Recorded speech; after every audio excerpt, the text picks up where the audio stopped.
Hello, good evening. Good morning. Good morning. Good morning, Miss Rose of Taytay Rizal. 34 years old, tama? Oo. Ayan, ginagawa sa buhay, Miss Rose? Bali, OFW ako actually, pero nagpahinga lang muna ako for the meantime. Wow. Saan ba sa nagpupunta si Miss Rose? Actually, sa Brunei. Brunei. Yeah. Ganun ba magsalita mga taga-Brunei? Actually? Nabiro lang. Gano'ng katagal po ikaw sa Brunei, ma'am? Nasa 10 years din. 10 taon. Mm-mm. So, Brunei ka lang po naglalagi? Oo. Malayo pa Brunei, ma'am? Ilang oras ang flight niyan? Kasing tagal lang ng biyahe pa Malaysia. Talaga? Oo. 3 hours, ganon?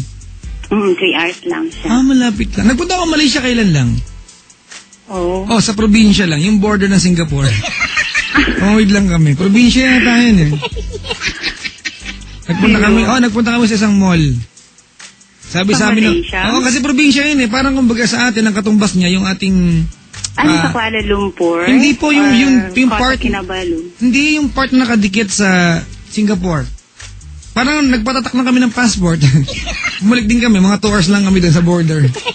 Ay, gano'n. Matatakan lang yung passport, nagpunta ka Malaysia. Tapos sabi sa akin ng tour guide, here, this is the mall. Dahil na yung mall sa Pilipinas eh. Sabi niya, all in all, we have 4 floors.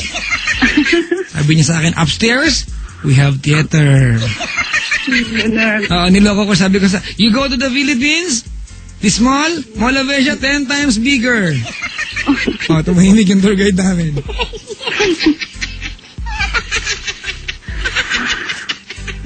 Ayan. Anyway, ano salita po siya sa Brunei? Malay. Okay. Marami bang Pinoy doon, ma'am? Marami rin. Iba na yung pinag-uusapan natin eh. Sige na po, ano mang paglilingkod ko sa'yo? Balik kasi Papa Jack, actually, hello, wala ka na pong signal, ma'am. Ay, ganon? Apo. Naka-wireless ka po ba? Sige. Malayo ka na po sa patungan yan, no?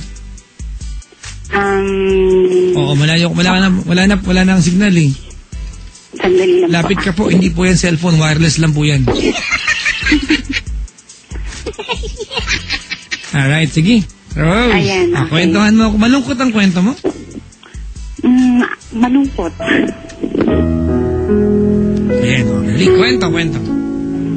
Bali actually, Papa Jack, nag-umpisa yung problem ko last year pa eh. Month of May. So, 1 year na rin siya. So, 1 year ko na rin siyang dinadala. Okay. Pero hindi na rin ganun kasing sakit nung una kumpara ngayon. Kasi kahit pa paano, naliliwanagan na rin naman ako. And tinatanggap ko na kung ano yung bakit din nangyari doon. Alright. Bali, istorya siya kasi sa edad ko na ganito, na 34, na hindi ko ina-expect na aabot ako sa ganito na single pa rin. Kasi nag-trust ako sa isang tao na alam kong mahal ako at paninindigan ako, na hindi ako nag-expect or sa kanya na umasa na antayin yung pakasalan niya ako. Okay, ma'am, ma'am, medyo ka magsalita, parang paligoy-ligoy. Are we talking about a boyfriend here? Sige, ganito na lang. Ayan, sige po. Diretso, boyfriend ba? Umpisahan ko na lang po siya. Kasi, ganito po, may boyfriend po ako. Yan. From Brunei. Na-meet ko siya 2004. So, 2004, na-meet ko siya sa Brunei na tourist. So, tinulungan ko siya. Pinoy po ba yan, ma'am? Oo, Pinoy siya. Okay. So, tinulungan ko siya dahil naawa ko sa kanya. Ganun. So, hindi ko ina-expect na yung tao na yun may in love sa akin. Hanggang na-develop ako sa kanya sa pagtsatsaga niya sa akin na manligaw. Kasi hindi ako ganun na tao or babae na parang bigla na lang ako nagtitiwala. Kasi talagang ako, wala talaga akong tiwala sa isang salita. Hanggang makakuha niya yung loob ko, nahulog ako sa kanya, napaibig niya ako. So yun, tumakbo yung relasyon namin sa abroad ng ganun katagal. Gano'n po katagal? Bali, 6 years kami eh. Alright. 6 years. Ngayon, kasi may pangarap siyang makarating ng Korea dahil may kapatid siya doon. Alright. So, sinuportahan ko siya doon na matupad niya yung pangarap niya na Napunta ba siya ng Korea, ma'am? Nakapunta siya. Gano'n katagal ang relasyon na nagpunta siya ng Korea? Nasa 5 years na kami. Alright. So, 5 taon kayo from the very day na sinagot mo siya, nagpunta si boyfriend sa Korea. Oo. Bali, nauna siya dito sa Pilipinas na umuwi. From Korea? From Brunei muna. Umuwi siya dito kasi dito niya inayos yung papers niya to Korea sa Pilipinas. Okay, Rose, nabanggit mo na rin lang when you said na tinulungan mo siya. Oo, tinulungan to go ko to siya. Korea para ma-facilitate niya pupunta niya ng Korea. Anong tulong binigay mo sa kanya? Financially, from sa kanya at saka sa family rin niya. Kasi hindi ko naman sa inaano, Papa Jack. Ang trabaho ko sa Brunei is as in maganda. Kinikita ko, hindi ko halos kitain dito sa Pilipinas. So, in one word, parang ginibab ko yung career ko dahil sa kanya.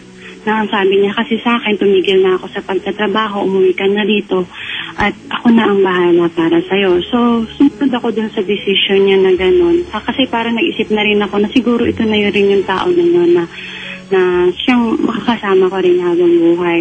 So, sumunod ako sa decision niya na yun. So, binibag ko yung career ko, lahat ng kung anong meron ako doon, iniwanan ko sa abroad. Tapos bumalik ako dito, iniwanan niya ako sa family niya. Napunta siya ng Korea. Tapos pumunta siya ng Korea. What was the arrangement po? Nung nagpunta ka from Brunei, umuwi ka ng Pilipinas, nagsama kayo for a while, nagpunta siya ng Korea, ano arrangement? Magkasintahan ba kayo o live-in partners?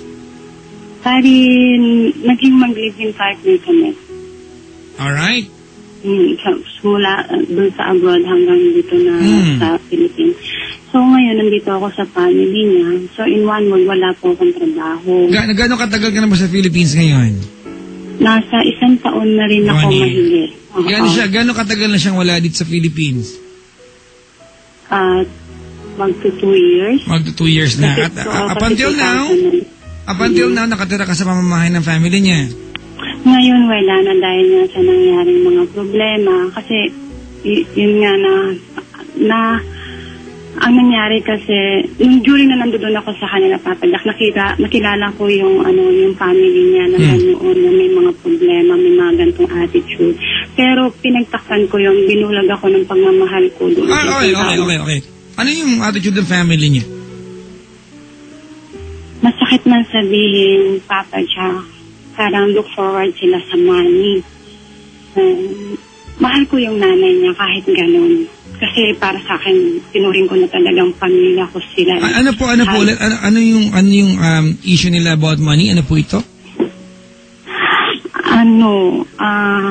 Kasi nasabihan ako ng mother niya dati na sabi niya wala akong karapatan na tumanggap ng pera ng anak niya dahil ganun, hindi naman daw kami kasal at saka ganun nila akong nilalait. At Rose. Naniniwala ko na hindi sinabi sa'yo to during breakfast. May previous na ako bago nasabi sa'yo yan. Hindi kasi pwedeng nag-aalmusal sa nabihan ka ng ganun. Meron kayong away bago yan kaya nasabihan ka ng ganun.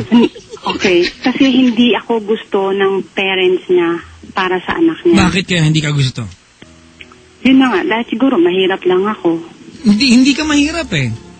Right. Jack, mahirap lang ako. No, that's not the way that you tell me kasi you told me na ikaw tumulong sa anak nila, di ba, to do well sa Brunei, tama? Oo. So you cannot claim sa akin na mahirap ka at mayaman sila kung ikaw tumulong financially sa family niya. Kasi hindi magtutugma yung kwento mo eh. Pinagtutugma ko lang yung kwento mo. Ang sabi mo sa akin, tinulungan mo siya at ang family niya during the time that he wanted to go to Korea. And you're telling me now na mahirap ka. Papa Jack, ganito po. It doesn't fit your story. Opo. ang totoo po kasi, mahirap lang ako. Ngayon, kumbaga, yung dala ng paghihirap ko na yon, nakuha ko lahat ng goal ko sa buhay ko. Alam niyo po yun, pinaghirapan ko siya, kaya ko nakuha yun. So hanggang nakuha ko yun, na nasa abroad ako, napaganda ang trabaho ko. Ngayon, nung dumating yung punto na yun, nakuha ko yung gusto ko, yung pangarap ko sa buhay ko, na pinaghirapan ko, dumating ang tao na minahal ko, na nagtiwala ako, na ganito rin naman pala. Kaya nang dumating sa akin, Papa Jack. Alam ba ng family niya na ikaw ang tumulong dun sa anak nila? Actually, alam naman po nila yun eh. Alam po nila yun. Halos sa akin tumira yung anak nila nung time na walang trabaho ang anak nila. Hindi ba sila nagtataka bakit nakakapagpadala sa kanila ang pera ang anak nila. Nasa akin. Nasa Pilipinas, pabalik-balik ang anak nila. From Brunei to Philippines. Sinong gumagasa, sinong namamasahe? Ako yun. Alam ba nila yan? Alam nila yan? Alam nila yon. So, alam nila. Aware sila. Ultimo yung kapatid niya, Papa Jack, nakuha namin yun na nakapunta ng Brunei dahil yun sa tulong Alright, ko. Rose. So, aware sila na ganito kalaki yung effect mo at tulong mo sa anak nila?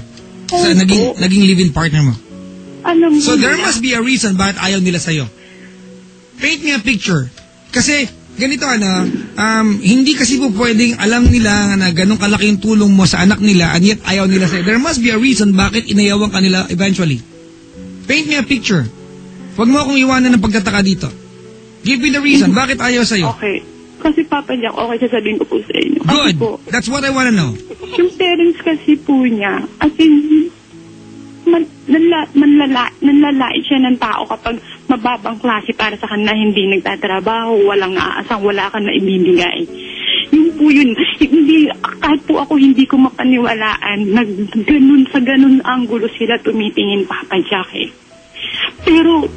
Pero ako, inunawa ko yun, Papa Jack. Dahil ang pinakilala ko sa kanila na kahit nandito lang ako sa bahay, wala akong trabaho, wala akong maibigay sa kanila, pero yung pagiging mabuting tao, pinakita ko po sa kanila. Na Okay. ako Rose, ano yung dahilan bakit inayawan ka? Kasi di ba sinabihan ka ng nanay? Sinabi sa nanay? Wala akong karapatan, Rose, na tumanggap ng pera sa anak namin, sa anak ko dahil hindi kayo kasal. Ano yung naging dahilan bakit kayo magkaaway ng nanay? You are not answering my question.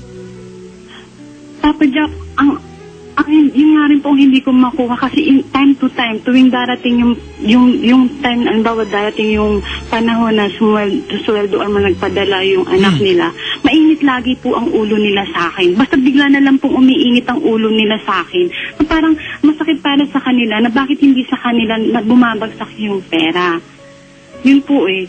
Pero ako, kahit naman po sa akin bumabagsak yun, nakaplano naman po yun na yun po, halos wala nga rin po nagpupunta sa akin eh. Hindi rin ako nakakabili ng gamit ko. Dahil sa kanila rin naman po napupunta, binibigay ko rin po sa kanila. So, sa mga katuwid, ayaw nila na pakiramdam na sila ang nakalahad at ang hihingi sa'yo or in fact, anak niya yun. Opo. Alright? Kasi pamamahay nila yun. Eh, parang ikaw ang bumubuhay sa kanila kasi direkta na pupunta ang pera sa'yo. Opo. Alright? Do you get how it feels? Pag bahay mo yan, ikaw ang nanay at ikaw nang hihingi sa nakatira sa'yo? Nararamdaman ko rin naman po yun eh.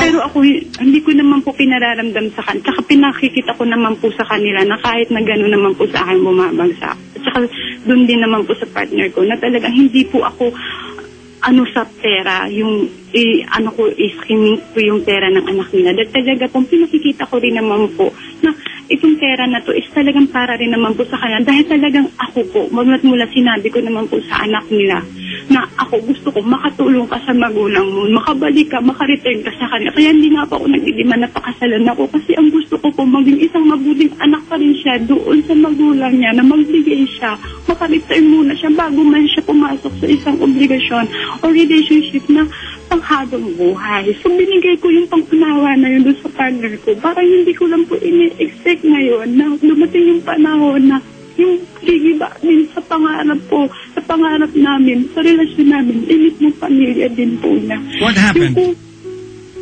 Kasi Papa Jack, pakiramdam ko, yung po kasi nandun ako, hinihiling ko din po sa